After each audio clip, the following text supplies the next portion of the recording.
Hello and welcome to my review of the HP Omni 10, and as you can already hear, this is the English version of my review. This is the first time I've made a German one as well, so if you want to watch that, just visit my channel and check that one out. Okay, you see the big box?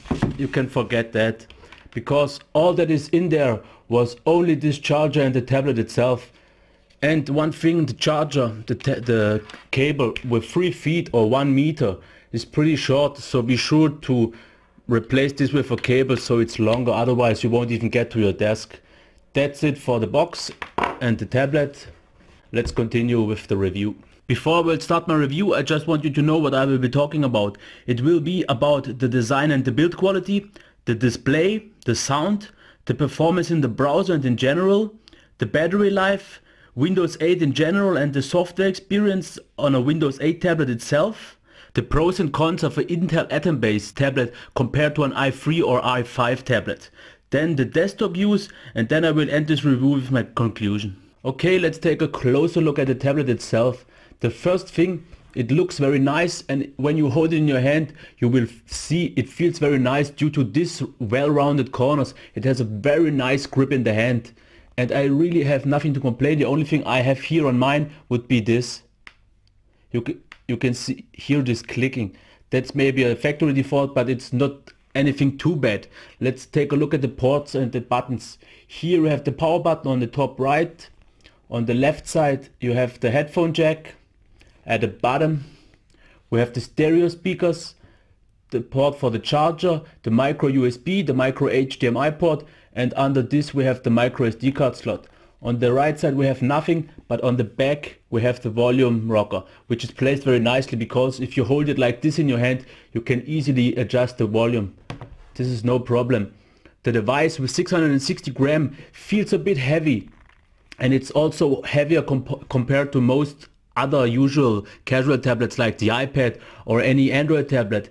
But you have to remember, this is a full Windows 8.1 tablet, so you can't really compare it with those mobile OS platforms.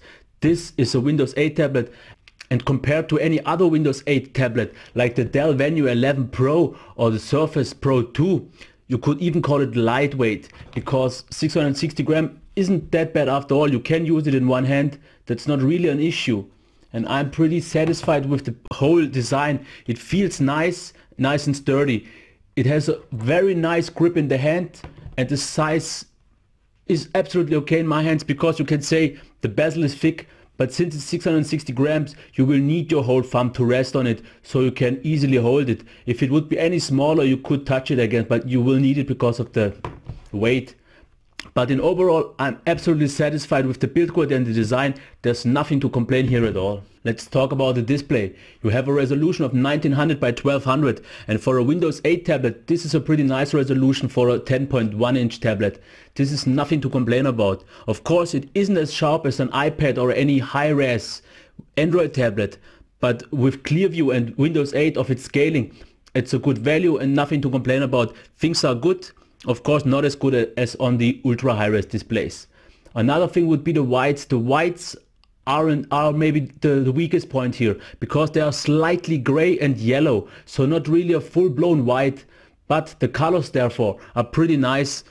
They are pretty nice, saturated, well balanced.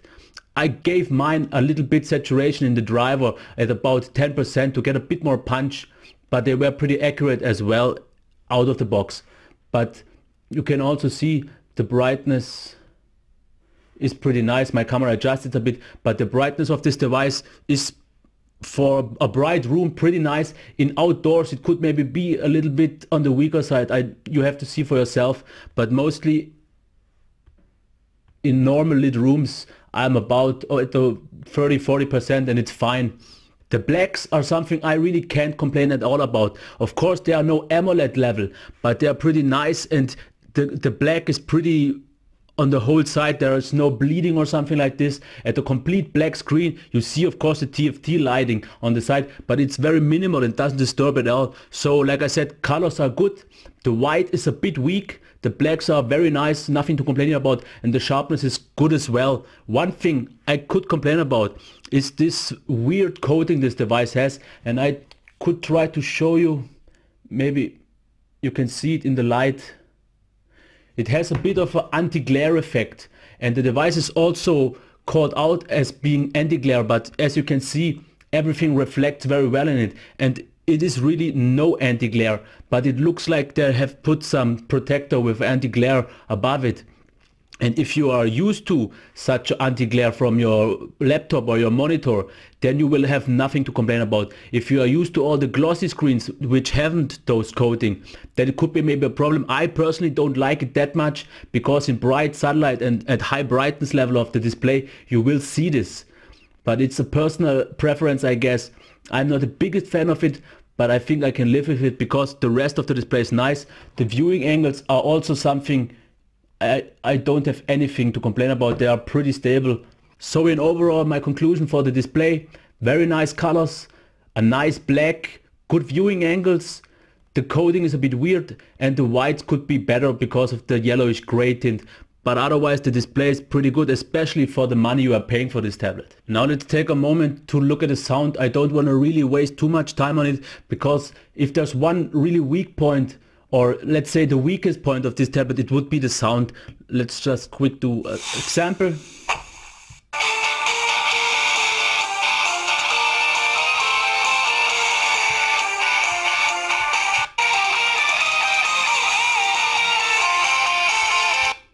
Okay, that's it for now. I have to say, it is okay. It is nothing groundbreaking. And now it was pretty good because it was reflecting off the table. But in general, the volume could be a bit higher, because if you're watching movies like that, you will miss something because you want it a bit louder. So if you want to have more fun with this device, just buy yourself a Bluetooth speaker and hook it up, and you will really enjoy this tablet. The sound, if you're watching mostly YouTube videos and something like this, you won't get disappointed by any means. This will be okay, but don't expect too much of it. Okay, now let's talk about the performance. One thing I'm really satisfied about this device, because the first thing I want to show you are modern UI apps. No matter which modern UI app you try, they are absolutely smooth. There is no even a hint of lag here. They are absolutely buttery. And they are all like this. So modern UI apps, they are optimized for Windows RT tablets, and therefore the performance on a real full 8.1 tablet are absolutely astonishing. Now let's check the browser performance. We are in the Internet Explorer here.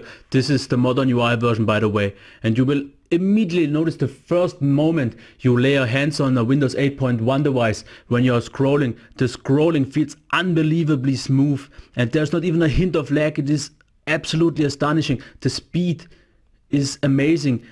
I never even saw such a thing on a desktop, because you have the mouse scrolling there and I don't use anything else, but it is so wonderfully smooth, and I really like the way Windows 8 scrolls. It isn't the very hard long like on Android, and it isn't this abruptly stopping from iOS. It's a nice smooth stopping and a pretty nice friction level. And the browsing experience on Windows 8.1 with Internet Explorer is hands down the best I've ever seen on any tablet so far. I've never seen loading times that quick. I can't really show you those because I'm uploading German version of this review now, and this would interfere with all the download in itself.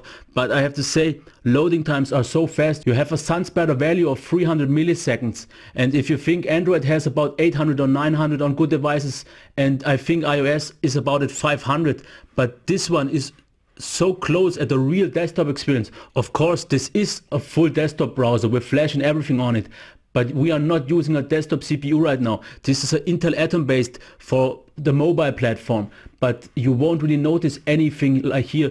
The experience of this browser, here you have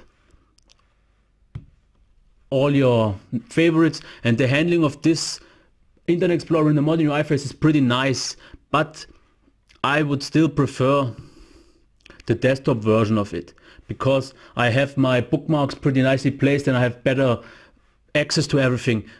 But it's the same here, super smooth, super fast. And now just a quick comparison with Firefox. I think you will immediately notice what I mean. This is not smooth, and the loading times as well are at least 5 times longer, but this is not smooth even with a mouse. If we take a look at Chrome, Chrome has the problem, it loads slower, and while loading you can't really scroll because it's very laggy. if it's loaded the page, you can see it is also really smooth. Sometimes it still lags, but it's definitely way nicer than Firefox. Using it with a mouse, you won't really notice a difference besides the loading times, like I said. But hands-on, Internet Explorer, by way the best.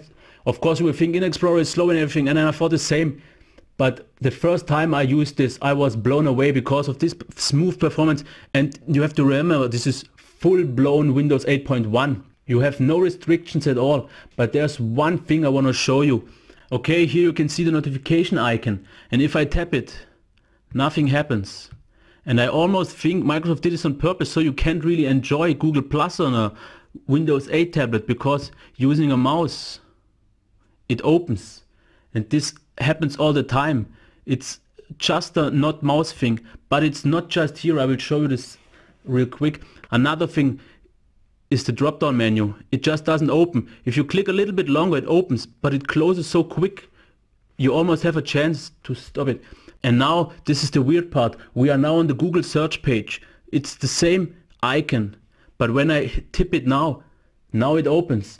Same on the YouTube page. It just doesn't open on the Google Plus page. For what matter, for what reason, I don't know. It's weird, but you have to live with this limitation right now. If you're using Chrome, it works even with the tab on Firefox as well. It's just the Internet Explorer and it's just the Google Plus page. Let's take a quick look at the performance in general. I will give you some values just so you can compare it with your maybe desktop device or your laptop or something like this. Using Handbrake for a conversion of 1080p for a MP4 from MTS, my usual i3 with the 2120 got about 28 to 30 frames per second. My new i7 3770 got about 70 frames per second, and this device got about 11 to 12. So you can see video conversion is possible, but it is very slow and really not to comment.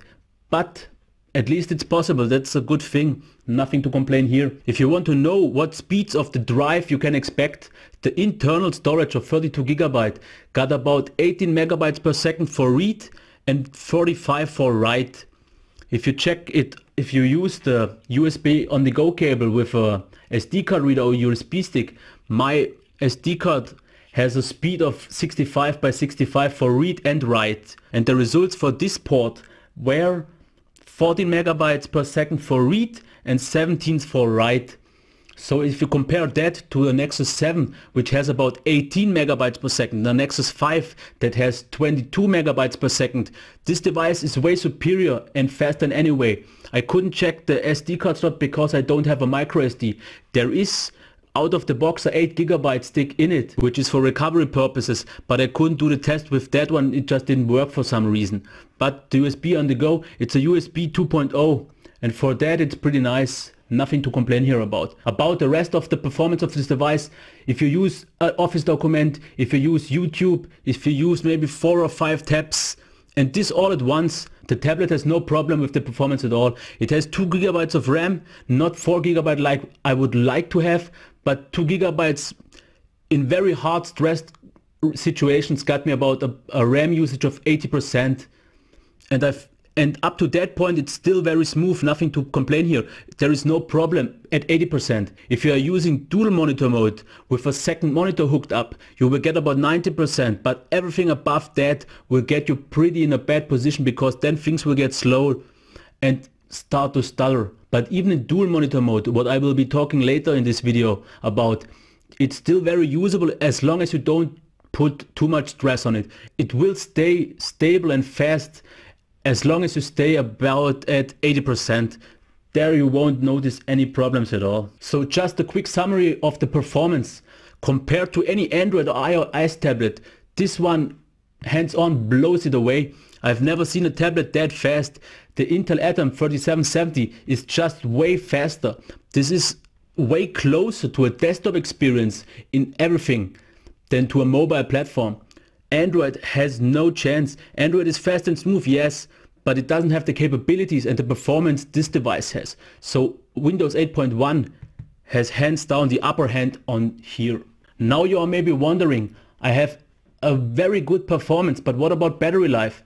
Nothing to worry here. You get easy at about 8 hours of screen on time throughout the whole day. I use this device very heavy since I became it. I watched YouTube videos, I did posts for my blog, I did office documents, I watched a lot of movies like I said, and I browsed a lot, and the device never bugged down and hold it up to easily the full day, and I was using it really as a complete replacement for my desktop for this time, and I had no complaints. It held up the whole day and didn't even struggle once. And if you watch the battery meter here, it doesn't almost seem to move at all at some points. It is really reliable, and like I said, 8 hours of screen is the minimum you will get. I think you can even get up to maybe 9 hours. I don't have any real values because it's harder to see it here than on Android, but I didn't have any problem to come through a full really heavy day. About the charging time, you will need about 4 hours. I've read something about 2.5, but that's maybe accomplished by the stronger charger that is available on the HP store. But I use the normal one, and like I said, 4 hours is something you have to expect. Now I want to talk about Windows 8 in general and how it handles a tablet in general. The first thing you have to remember, this is no touchscreen based operating system. It is a desktop OS with a touchscreen optimized interface, nothing else. Of course, you have your Metro UI apps, you have everything like that, but you won't be completely able to rely on all these. You will have eventually to get to the desktop to get things done, because the amount of all the modern UI apps just isn't enough to give you the whole experience you want from a tablet. It just doesn't give you all of it. But it is a full Windows 8. That means you get options you won't get on any tablet with a mobile OS like Android or iOS. You get every Windows app. This means you get VLC player. You can play every movie, MTS, an MP4, an FLV. There won't be any video you won't be able to play on this device. On Android you have to worry about if the codec is working or not. On iOS it's an even bigger problem. On this device you won't have this. But you also have to know this is not really touch friendly on some things. If you're in the browser, touch is no problem. But on some things like in the desktop browser, you will maybe someone want to have a mouse or a keyboard. And this is really something we have to consider. It is no Android. If you want an easy, powerful experience, you can use a regular tablet. But if you want to consume a lot and still want to do some things done, be productive, then you will need this device, because you have full Windows 8, you have the Office suite, the complete one, you can do PDFs, you can Excel, you can Office Word documents, no problem. Also I use Google Docs. This all works very well on this device, no problem, because this is a productive system. But if I have to use it only for consuming, I would still prefer this to any Android tablet right now, because the YouTube apps are in my opinion better than on Android itself. I have MetroTube, which allows me to reply on any comment, which I still can't on any Android app.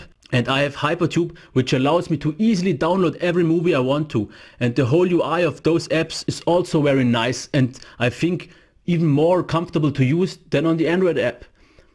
Also, the Twitter apps and the Facebook app were pretty nice, so these things were pretty nice. So watching videos is easier using YouTube. Social media is about as easy. The only thing, like I said, would be the problem about Google Plus and the notifications. Of course, one thing you will also lose on a Windows 8 tablet, you won't get all the Android notifications. There won't be any Hangouts messages, there won't be any notifications you usually get. You will get email notifications and such things, but not really much else besides that.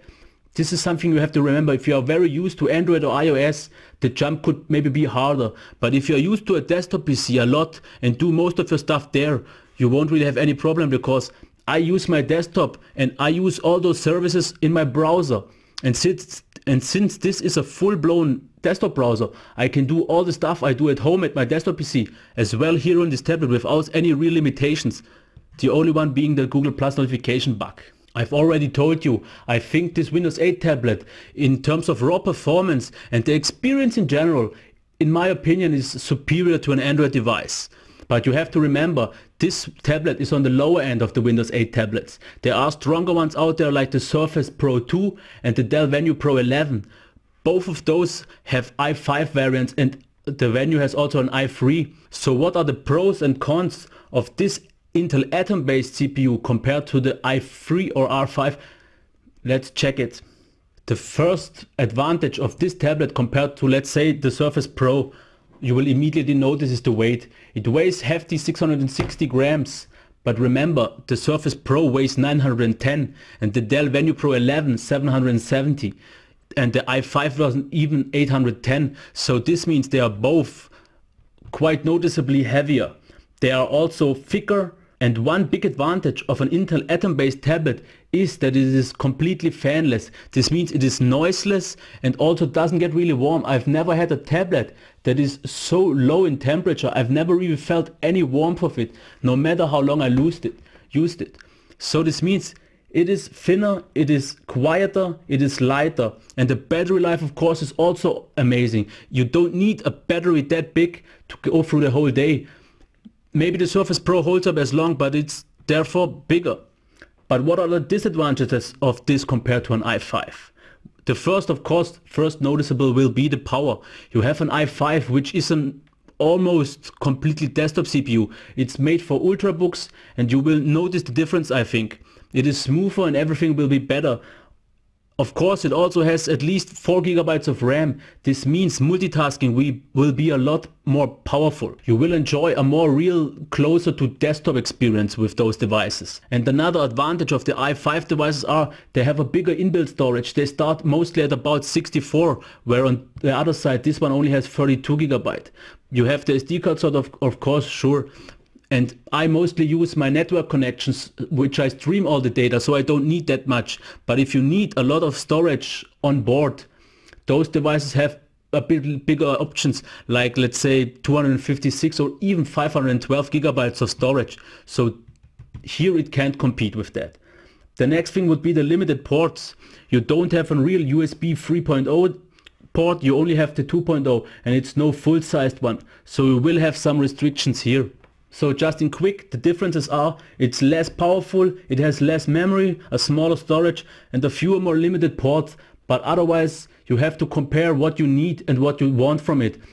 For the money, this one gives you all you mostly need for casual tablet use and light office use. There it is really capable a lot, and you have to remember tablets like the Surface Pro 2 cost at least double the price of this one, if not even more, because this one costs 400 euros and the Surface Pro starts at $879, which is 870 euros here, so it's more than double for the basic model. I've spent the most time in this review talking about the tablet being a tablet, but what about desktop use? Is it possible or not? And my answer is yes, but limited and maybe a bit slower like you are used to it. So if you are using the micro USB port to hook up your peripherals like maybe a mouse, a keyboard or storage of any kind, you will be able to use it. You can even use desktop stations here like pluggable, that's no problem. So let's just take one thing. You have something like this stand here, put your device like this, use a Bluetooth keyboard that isn't really much wider than the tablet itself, and you already have something like a laptop or a small desktop station. You can type everything you want, and the good thing about this keyboard in particular, you have 3 devices that can't be paired at once. So one is for my tablet, one is for my desktop, and the other one is for my laptop. So I can use all devices without having to pair anytime. If you want this reviewed from me, just tell me. And I've already shown you this real quick, but just again, this is the stand I got from Amazon. I already got it for my Nexus 7, and as you can see, the viewing angles are pretty flexible and you can pretty easily use it on your couch to watch any movie or YouTube or something like this, or just place it on your table and use it in desktop mode like you want to. And another good thing here is we have a micro HDMI port. This means you can easily hook up your monitor and use it in dual monitor mode. You can have one screen for your web browser or anything, or maybe YouTube or anything you want inside, and on the monitor you can use your Word or Office document, use WordPress to blog. So dual monitor use is no problem. Of course, using both monitors will use up more RAM, and once you hit the 90% markage, things will get slower. But if you use a browser on both monitors, each having about 2 or 3 tabs, maybe YouTube and one office document, things were still okay. Just don't take it too far and do too much heavy tasking, multitasking, because then the 2 gigabytes can be a bit tricky and it won't be enough. As long as you are only using the tablet for the desktop mode, or just one monitor at once and not both at the same time, you won't really get any trouble. The performance is easily up to par to using it. No problem here at all. It's finally time to draw the line here. Is this tablet worth buying or not? And I have to say, usually being an Android user, this Windows 8.1 experience on the tablet really blew me away. I was totally surprised. It came out of nowhere. I just thought I'll try Windows 8 just to see how well it behaves, because everybody says Windows 8.1 on a tablet is something completely different, and I used it a lot on my desktop and I didn't see the difference. But as soon as I got a tablet, I saw the multitasking capabilities. I saw this unbelievable, amazing, smooth and fast browsing I really didn't expect. The YouTube experience is great. The only thing, like I said, is the G Plus experience. But in terms of the whole device itself, for 400 euros, you get a really nice screen. The speakers are okay, nothing special, like I said.